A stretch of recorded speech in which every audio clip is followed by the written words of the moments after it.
तो hello doctor में आज हम बात करेंगे हमारे कान, नाक और गले की ईएनटी और इस पर बातचीत करने के लिए हमारे साथ आज एक एक्सपर्ट मौजूद हैं। आइए उनका स्वागत करते हैं डॉक्टर रामानुज बंसल का। बहुत बहुत स्वागत है आप कार्यक्रम में।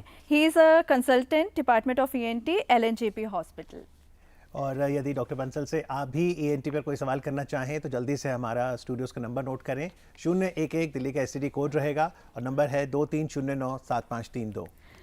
नंबर फिर से नोट कर लीजिए। 011 is our code and number is 23097532। Doctor Bansal, कई बार हम देखते हैं कि कोई व्यक्ति बालों में से सुई निकालता है और कान खुजाने लगता है, या पेन उठाया कान खुजाने लग गया, या ईयरबड से। ये ठीक है या ईयर हाइजीन की कुछ टिप्स आप देंगे? नहीं, ये तो एक्चुअली बहुत ही गलत आदत है जो कि हम लोगों में काफ़ी कॉमन है और हमें इससे छुटकारा पाना चाहिए जितना जल्दी हो सके। उसका कारण है, कारण ये है कि अगर हम कान का छेद को देखते हैं तो उसके 1 इंच अंदर कान का पर्दा है और कान के पर्दे के पीछे 3 इंपॉर्टेंट हड्डियाँ होती हैं, मेलियस, इंकस, स्टेपिस, जो कि बहुत ही बॉडी की सबसे छोटी हड्डियों में है, जिनका नाम है। और वहाँ से हमारी जो भी साउंड जाती है वो वहाँ से ट्रांसमिट होकर इनर ईयर में जाती है, वहाँ से सीधा ब्रेन में। अगर हम कान में कोई भी चीज़ डालें, चाहे वो पेंसिल हो, पेन हो, इससे एक तो ये है कि हम कान की जो कैनाल है उसमें इंजरी कर सकते हैं। आपने देखा होगा कान में कुछ डाला, एकदम ब्लीडिंग शुरू हो गई, लोग घबरा जाते हैं, पता नहीं क्या हो गया है। क्योंकि कान की जो कैनाल की जो लाइनिंग है, it is one of the delicate lining of the body, क्योंकि स्किन सीधी नीचे कार्टिलेज या बोन के ऊपर स्थित होती है। तो अगर जरा सा हमने कान को, जैसे लोग बड से भी यूज़ करते रहते हैं, जरा सा ज़्यादा दम लगा दिया, प्रेशर लगा दिया, तो उससे एकदम इंजरी होती है और ब्लीडिंग होती है। तो डॉक्टर साहब, अगर किसी को खुजाने का मन हो रहा है और वो पेन नहीं डाले, ईयरबड नहीं डाले, तो फिर पहली बात तो ये होता क्यों है? कई लोगों को ज़्यादा होती है प्रॉब्लम। देखिए, पहले तो मैं वही बता दूं आपको कि जो हम इंजरी क्या हो सकती है। तो एक तो आपकी कैनाल की इंजरी हो गई, तो उसमें ब्लीडिंग हो जाती है, उसमें घबराना नहीं चाहिए बिल्कुल, क्योंकि वो ब्लीडिंग नॉर्मल है, वो थोड़ी देर में रुक जाएगी। उसके बाद आता है इंजरी टू द ड्रम, जो कान का पर्दा है, अगर हम उसमें अब छेद कर सकते हैं। अगर हमने ज़्यादा प्रेशर लगा दिया तो जो कान की 3 हड्डियां हैं वो अपनी जगह से हिल सकती हैं, जिससे कि बहुत बड़ा मेजर डिज़ास्टर भी हो सकता है एंड उसके लिए फिर सर्जरी करनी पड़ जाती है। तो दूसरा ये है कि इस आदत में सबसे बड़ा खतरा है फंगस होने का, क्योंकि जो भी चीज़ हम कान में डाल रहे हैं, स्पेशली अगर हम आजकल जैसे मानसून सीज़न चल रहा है, मानसून में कहीं पे भी फंगस, आपने देखा होगा, जरा सी आप ब्रेड रख देंगे उसके ऊपर फंगस हो जाती है। तो जो चीज़ आप कान में डाल रहे हैं, हो सकता है उसके ऊपर फंगस हो, और हम कान में जब उस चीज़ को डालते हैं तो कान में फंगल इन्फेक्शन होने का भी खतरा रहता है और फंगल की वजह से ईचिंग हो सकती है। तो डॉक्टर, जब हम कान में हम ये वर्ड्स यूज कर रहे हैं, जो भी चीज यूज कर रहे हैं, रीजन ये है कि हमें खुजली महसूस हो रही है या फिर हमें लग रहा है कि कान साफ नहीं है, तो कैसे केयर करें फिर, किस तरीके से इसको ठीक कर? देखिए, ऐसा है, एक कॉलर भोपाल से भी हैं, उनका भी सवाल ले लेते हैं जी। डॉक्टर प्रदीप है हमारे साथ। Hello, good morning. बोल रहा हूँ भोपाल से। जी, सवाल पूछिए। Good morning everyone. Good morning. मैं डॉक्टर साहब से ये पूछना चाहता हूँ, डॉक्टर साहब ये बताइए कि नाक कान गले में ऐसा कौन सा कॉमन स्ट्रक्चर है जो तीनों को कनेक्ट करता है और जिसमें इंजरी होने से तीनों पार्ट प्रभावित हो सकते हैं? एक तो ये, और दूसरा ये बताइए कि किसी को लेरिंजाइटिस हो जाता है और वो ऑपरेट करवाता है, तो उस लेरिंजाइटिस के एलोपैथिक मेडिसिन में फिर से रिकरेंस के कितने चांसेस होते हैं और क्यों होते हैं? प्लीज। Thank you. देखिए, जो कॉमन स्ट्रक्चर पूछा है वो है यूस्टेशन ट्यूब। एक्चुअली नाक के पीछे के हिस्से को एक ट्यूब होती है जो कि कान से कनेक्ट करती है। जैसे आपने पूछा कान में खुजली हो रही है, क्या करें? ज़्यादातर लोगों के एक तो सबसे कॉमन कारण है वैक्स का। मैं इसमें ना आपका आंसर भी दे रहा हूँ। कान में वैक्स जो है, जैसे हमारे को पसीना बनता है, ऐसी कान में वैक्स प्रोड्यूसिंग ग्लैंड्स होती हैं जो वैक्स बनाती हैं। Wax is a protective. तो ये वैक्स सबके कान में बनेगा? सबके कान में बनेगा। अगर किसी के कान में वैक्स का, जो ऊपर वाले ने वैक्स की ग्लैंड्स बनाई हैं, उनका एक फंक्शन है, बिकॉज इसकी वजह से कान में मक्खी, मच्छर कोई भी नहीं जाता है। अच्छा। अब आप देखिए, पहले के ज़माने में तो लोग ज़मीन पे सोते थे। अगर ये वैक्स नहीं होता तो वो ज़मीन पे कान खुजरा घुस गया, कभी कुछ घुस गया, तो it has a protective function. तो इसी वजह से आपका कान का पर्दा बचा रहता है, पर्दे के पीछे का, क्योंकि पर्दे को छेद करके तो फिर इनर ईयर ब्रेन के पूरा कनेक्शन है, ठीक है। तो wax is one of the cause for the itching. दूसरा फंगल इन्फेक्शन, जो कान में लोग तिलियां डालते रहते हैं, उससे फंगस हो गया, उससे इचिंग होगी।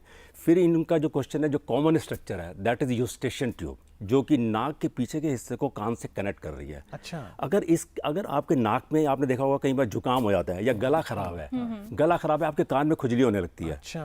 तो आप क्या करते हैं, कान में तिलियां डालते हैं, ये उससे कोई फायदा नहीं है, because you are unnecessary causing injury. ठीक, आपको गला करना है वहाँ। नहीं, उसमें क्या है कि वो इन्फेक्शन जो गले का है ना, वो यूस्टेशियन ट्यूब में कंजेशन क्रिएट कर रहा है। अगर इस ट्यूब में नॉर्मली ये, अगर आपको अपने नाक कान गला तीनों को हेल्दी रखना है, तो इस ट्यूब को आपको हेल्दी रखना पड़ेगा, और इस ट्यूब को हेल्दी रखने के लिए नाक हेल्दी होनी चाहिए। So healthy nose is a key to the healthy throat and healthy year.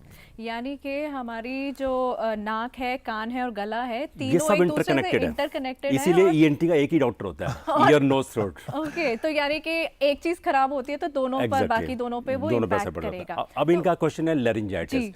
Actually acute laryngitis में नॉर्मली सर्जरी नहीं करते हैं। Acute laryngitis basically acute inflammation of the larynx. Laryngitis क्या होता है? लैरिंजाइटिस होता है जो हमारा वॉइस बॉक्स है, जो हमारी आवाज़ बन रही है, वो वॉइस बॉक्स से बनती है, जिसको लैरिंक्स बोलते हैं एनाटॉमिकल लैंग्वेज में, राइट? हाँ, अंदर होता है गले में। आपने देखा होगा कई बार आपका गला खराब होता है तो आपकी आवाज़ बैठ जाती है, क्योंकि आपको एक्यूट फेरिंजाइटिस हुई है। अगर हम थ्रोट के इन्फेक्शन को एक्यूट फेरिंजाइटिस लेबल करें तो फेरिंग्स के नीचे ही लैरिंग्स है। यानी जैसे हम कोई चीज़ खाते हैं, गला है हमारा, गले के नीचे आगे एयरवे है, पीछे फूड पैसेज है। फूड पैसेज वो ईसोफेगस में कनेक्ट हो जाता है। अच्छा। और जो हमारा आगे का एयरवे है, एयरवे में ऊपर का पार्ट लैरिंग्स होता है, नीचे फिर ट्रेकिया होती है और नीचे फिर लंग्स होते हैं।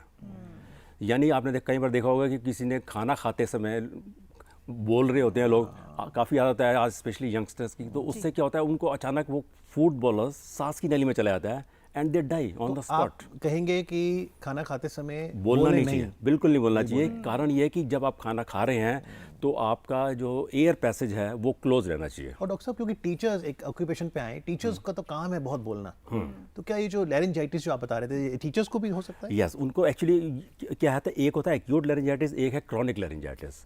अब जैसे इनका क्वेश्चन था एक्यूट लैरिंजाइटिस, एक्यूट लैरिंजाइटिस में यूजुअली हम सर्जरी नहीं करते हैं, it is managed by conservative management, antibiotic, decongestant, steam inhalation.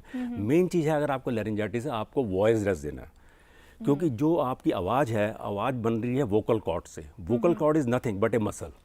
अगर आप ज़्यादा बोलेंगे, जैसे तो एक वही हो गया ना, जैसे अगर आप 4-6 घंटे तक जिम में लगे रहें तो मसल टायर्ड हो जाएगी, यू नीड रेस्ट। तो इसी तरह जो लोग ज़्यादा बोलते हैं उनकी वो मसल टायर्ड हो जाती है। तो बीच में पानी पी लें, क्या करें? नहीं, पानी नहीं, पानी तो एक्चुअली गर्म पानी पीना चाहिए। अच्छा। अगर आपको अपना थ्रोट और गला वाला सब सही रखना है तो ठंडा पानी तो बिल्कुल बंद कर देना चाहिए। You should drink lukewarm water. It is good for the health of 12 महीने पियो। I don't take cold water. पर डॉक्टर साहब, 12 महीने हाँ। सड़क पर, चौराहे पर हम देखते हैं यातायात पुलिस हमारी सेवा के लिए समर्पित भाव से काम करती है। बिल्कुल। तो वहाँ तो एयर पोल्यूशन भी है, नॉइज पोल्यूशन भी है, उन्हें क्या सुझाव देंगे आप? देखिए, उनको बेचारे ट्रैफिक पुलिस वालों की सिचुएशन काफ़ी ख़राब है, क्योंकि उनको एक तो कान पे असर पड़ रहा है, because of noise they are prone to noise induced hearing loss.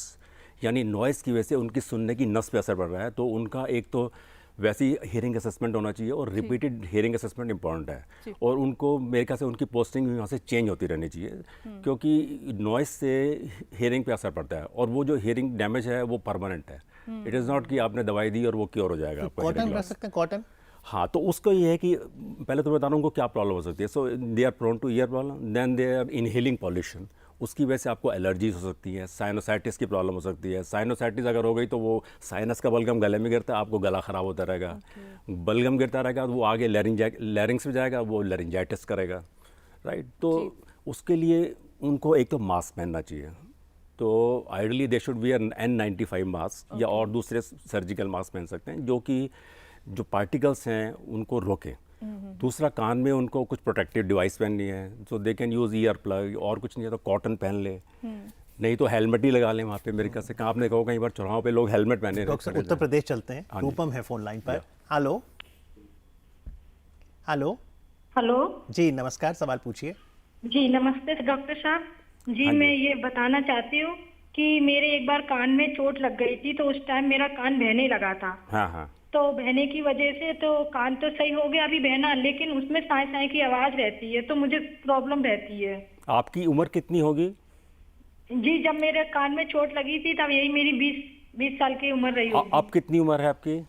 अब लगभग 30 साल के करीब है। अच्छा, देखिए अगर आपके कान में, देखिए आपका कान का मवाद तो रुक गया है, मगर ये हो सकता है कि आपका कान का छेद अभी भी हो। आपने किसी ईएनटी स्पेशलिस्ट को दिखाया है अपना कान कि आपके कान में जो इंजरी हुई थी? देखिए अगर आपके कान, आपको चोट लगी है, चोट लगने के बाद आपके कान से मवाद आने लगा है, इसका मतलब कि प्रॉब्ली आपके कान के पर्दे में छेद हो गया। तो इसमें क्या होता है कि छेद से मवाद आने लगता है और फिर वो रुक भी जाता है। ये नहीं कि वो 12 महीने चलता रहेगा, बीच में रुकता रहता है, आता रहता है। तो इनको, आपको एक तो ईएनटी स्पेशलिस्ट को दिखाना चाहिए। आपके कान की जांच होनी चाहिए कि पर्दे में छेद है या नहीं है, या ऐसा तो नहीं है कि आपके कान के पर्दे के ऊपर जो हड्डी होती है जो कि ब्रेन को कान से प्रोटेक्ट करती है, उसमें कोई मवाद गल तो नहीं रही, मवाद तो नहीं आ रहा।